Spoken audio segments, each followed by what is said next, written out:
is up, everybody? Welcome to the, I guess we'll call it the hashtag halftime show. Mario and I have a little bit of some scheduling issues today, so I'm going to be unable to do a post game. The table that we ordered has yet to arrive, so there'll be no slamming Mario through the table just yet, but that's okay. I've actually enlisted the help of several folks. I am making a 30 for 30 on my quest to throw Mario through a table. So there's going to be it's going to be wonderful. I've got some help with that. So let's talk about the Buffalo Bills and the. I keep wanting to call them the St. Louis Rams. I'm never not going to call them the St. Louis Rams. So what's up, everybody? Let's take a look at the chat. Yeah, Apex says great first half. CG Clips, what's up, Clayton? Yeah, what a first half, man. If you told me the Bills were going to have a Lee Smith touchdown, I would have told you that you were crazy. For those of you who had Lee Smith on your Apocalypse 2020 bingo cards, congratulations. Because there's no I would have bet a lot of money that Lee Smith was not going to have a touchdown reception this entire year, but there he is. Forgetting about him out there on, in the end zone. Same thing happened with Tyler Kroft. That's preseason mistakes, guys. Like, that's a defense just making preseason mistakes. You look at the Diggs touchdown that got called back. That, again, preseason mistakes. These are all things that normally get flushed out through a couple games, and here we are. The Bills take advantage, and praise be to Josh Allen for listening to Stephon Diggs. How many touchdowns were you going to have to give him that were going to be called back? The first one, obviously, was a ball hitting the ground. Allen's got to get better with that throw. But the second one, Diggs was just wide open. And Allen just bought himself a little time, drop it back, and it was beautiful. Beautiful, beautiful, beautiful. And TJ Yeldon making his appearance. I wish Mario was next to me because, boy, he would be excited. Chuck Christopher says Davis equals stud. Gabriel Davis playing a lot of snaps today. And, again, he's just another weapon in this offense. And same with Beasley. Beasley had a big reception up the sideline, place where you don't normally expect to see. Cole Beasley is running a wheel route, but great job for him. Getting out there and up the sideline and getting the Bills in the red zone. Lots of red zone trips so far, so let's take a look at the stat line. First off, Josh Allen is 10 for 14 for 128, 2 touchdowns, 0 sacks so far. Big difference between him and Goff is the pressure is not getting to Allen, but the pressure is getting to Goff. You're seeing him on the move, and Goff is he has a tendency to run scared. He's not very mobile. I think y'all saw that. He's not exactly super mobile, so when he does have to run, it's he's running for his life. That's really what it is. He's just absolutely running for his life. Goff is 9 of 13 for 94, 1 interception. Thank you, Levi Wallace, and 2 sacks for losing 10 yards. The one thing that the Rams have been able to do is run on the interior of Buffalo, and that's really because they're not selling out to the run, right? They are trying to get that pressure, so they are leaving some interior gaps open. Darrell Henderson really hasn't missed many of those, as long as 14, but he's got 12 for 68, which is a great clip, and he's looked really, really well. He's run the ball really, really well today. I'm not really frustrated with the Bills' interior line. Like, you think that you look at the stat line, you're like, oh, man, Henderson's got 68 yards on 12 carries. What the hell are the Bills doing on the interior? I'm not really frustrated with that at all, actually. I'm not frustrated with that in the least. It's about pass rush. It's about pressure.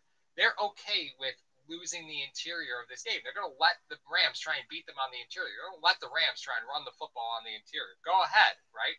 The Rams have a lot of horizontal motion throughout the entire course of the game. You're just going to see that over and over again. They do a lot of stuff behind the line of scrimmage, right? And that's to help a young quarterback. And just watch. I'm going to give you guys something to watch. For those of you who haven't seen, hashtag in a long time, we'll break this down real quick. When you see guys work in motion, with the Rams, it's a little bit different than what Buffalo does, although Buffalo does do it a little bit. With the Rams, they're running guys in motion so often because they want to see who commits, right? Is a cornerback going with the wideout, or is the cornerback staying where he is? They're really trying to tip zone or not. Not only that, but Goff needs a lot of help. So if the Bills tip blitz early, you saw this happen actually with a reception by Cooper Kupp on Teron Johnson. The Bills brought 6 down to the line, right? And Milano and Edmonds feinted blitz on the inside, and then they backed off. Goff called check, dropped into shotgun. because on a blitz, it's often man coverage playing on the back end, right? And if you've got Cooper Kupp in man coverage, Cooper Kupp going to the outside. That's a bet that you're willing to take if you're Jared Goff. So the Bills came up, feinted blitz, showed it a little early. Goff called an audible, stepped back to shotgun because he knew it was going to be man coverage, and then dumped it off to Kupp, a nice little out route. And that's the kind of stuff that you need to do as a quarterback to develop. But don't forget that that's probably one of the very few good calls that Goff has made today on his own. Other than that, it's all that pre-snap motion to try and figure out whether it's man or whether it's not. Robert Woods has been really a non-factor. 1 target, 1 reception. He's a big player for them. And if the Bills can keep him locked out, that is a beautiful thing. Josh Reynolds, 2 receptions for 20 yards. You know what you're not seeing. No Tyler Higbee at all, has not even been involved. And that is fine as far as I'm concerned. That is fine. I think that just speaks to the pass rush of Buffalo right now, that they need some help, right? They're holding on for everything. They're holding on to every quarter of a second that they can give Goff back there, because he needs every little bit of second that he can get. Allen, on the other hand, looks cool, calm, and collected, right? 3 C's, cool, calm, collected. That's it. And he's just picking things apart. There's no rush. There's no, you don't feel at any point in this game like Buffalo hasn't been in control. And this is where I get a little nervous, right? I get a little nervous once we start talking about what those third quarter pieces are going to look like from an offensive side, right? I don't want to see them take their foot off the gas. You put your foot on the throat of the team and you just keep crushing. I don't care if it's 64-3 at the end of this game. I don't care. You beat the hell out of any team you can play. That's it. You just beat the hell out of them. Paul Berg, sorry, Josh is MVP of the half. Josh is playing a great game, man. Playing a great game. Isaiah McKenzie, 1 rush so far, but you are seeing him in motion in the backfield. Singletary, 8 for 38. Boy, did he look strong on a few of those, right? Singletary's a volume runner. Mario and I have talked about this a bunch. Moss and Singletary are both volume runners that need a few carries in order to get into it. He had a beautiful jump cut, followed up with a great, I think that was a 16-yard run that he had after that, bouncing off defenders like a pinball. Looks great. Singletary looks great. Yeldon even got 3 carries. Mario's thrilled. Can't, there's Mario in the chat. Yeah, hey, Yeldon hasn't fumbled yet. That's true. Yeldon has not fumbled. As far as Spain goes, no, I don't have any official word. I mean, anything I tell you guys is just going to be speculation. I don't know. Nice thing about this line is they do have depth. So if Spain is out, that's okay. Just watch that pressure from the left side. Spain and Dawkins have a really nice relationship over there, so that communication is going to be key. So watch that pressure from the outside if Spain does stay out. Evan Anderson, 2 years of inactivity should give 1 time to work on fumble issues. I would hope that TJ Yeldon doesn't fumble. But Allen's spreading the ball around in a wonderful fashion. So we've got Lee Smith with a reception, Cole Beasley reception, John Brown, 2 targets, no receptions yet. Tyler Kroft, 2 receptions. Diggs, only 1 target. He did have 2 touchdown catches called back.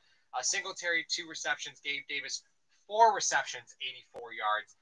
And I guess that's kind of the X factor, right? Buffalo's clearly playing on taking advantage of the linebacker group of the Rams, right? That's why you're seeing Smith and Kroft involved. That's why you're seeing Gabe Davis so involved. They're taking advantage of the linebacker group, kind of losing coverage. And I love it. That they play a lot of zone coverage, right? So again, the nice thing about zone is that they really expect their front 4 to get there. They might bring a blitzer on 5. You can still run zone with 5, but for the most part, on a 4-wide set, if you're in zone coverage, you really can't bring more than 4 guys and stay in a true zone. And the Rams love to run zone. That's what they love to do. And you're going to have players out there like Jalen Ramsey who are going to try and jump routes, and they're going to give a patient quarterback an opportunity to take advantage of some of those windows that are going to fly open when Ramsey's trying to jump routes and trying to play out of the box from where he's supposed to be. David Gari says, nice INT by Levi Wallace. Yeah, it looked beautiful out there. Justin Fretleg says, Buffalo out there proving the haters wrong. And I'd like to see AJ Epineza get a look if we go up big. One thing that I find interesting is I saw that it was just in the last possession. They had on the left-hand side, it was Hughes and Addison on the right side of what would be the against the right tackle. It was Hughes and Addison taking up the what would that right end and right DT spot. So again, going a little, I'm not Mario Addison isn't true DT obviously, so going a little bit lighter on the interior. And again, you just have to watch for that. Watch Harrison Phillips too. Harrison Phillips is not getting the credit for getting and penetrating that pocket like he should. I think Harrison Phillips is actually having a really good first half as far as controlling the center, right? A lot of times he's playing in that one or that zero. He really is doing a great, well, not a true zero, but he's doing a great job of taking up bodies in the middle. And again, the Bills are just trying to rush Goff and get him off his reads because honestly, Goff is a product of McVay. If they can control Goff as far as getting him outside the pocket, the Bills are going to continue to walk as far as the defense goes and keeping the Rams off the board. Also, I want to point out there's one thing that I noticed, and keep in mind here something that again I could be wrong, but you notice Tyler Bass is taking every single extra point, and he's knifed every extra point from the left hash mark, right? Go back and look at the hash marks that he's missed his field goals on. They've all been off the right. So if the Bills are lining up for field goals, don't be surprised you start seeing the Bills starting to lean to the left side of the field. I don't know what it is, but apparently Bass really likes that left hash because every extra point's been knifed. And his field goals that have been off the right hash, we've all done the lean, right? He kicks it, and we're all sitting at home going, is he going to make it? Is he going to make it? Like we all do lean, right? It's what it is, man. It is what it is. Shivas Gold said Harrison' job is not to push the pocket. His job is going what Starr was doing last season. Yeah, he's not in a pass rush role, right? It's to get deep into that pocket, but not necessarily a true pass rush fashion. It is what it is. The Bills' defense has looked sharp, and they've been able to control. Again, don't be frustrated if the Rams are able to move the football down the middle of the field. You want the Rams to run at this point. You're up. You're up a bunch. Let the Rams run the football. Let them run the football. It takes time off. They do like to run a hurry up. They want to keep that rotation of the Bills because the Bills have a very dominant defensive line rotation. They want to keep them off the field as much as possible. They want to keep the same D line in there for as many plays as they can get. So that's why you're going to see the Rams start running the football, go with these easy dump down passes because as soon as an incomplete happens, then the Bills can run in that rotation. The Rams are going to absolutely continue to try and run up to the line after every single play, and that is simply just to control the pace of play. They're trying to keep that defensive line, get them tired. The Bills have a very deep defensive line. A little worried about Matt Milano, guys. And to be honest, watch the second half.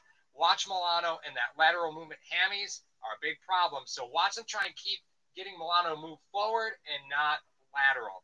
Love you guys. Hashtag report. Go Bills. No post game today. We'll catch you guys this week. Love you, and we'll talk to you soon.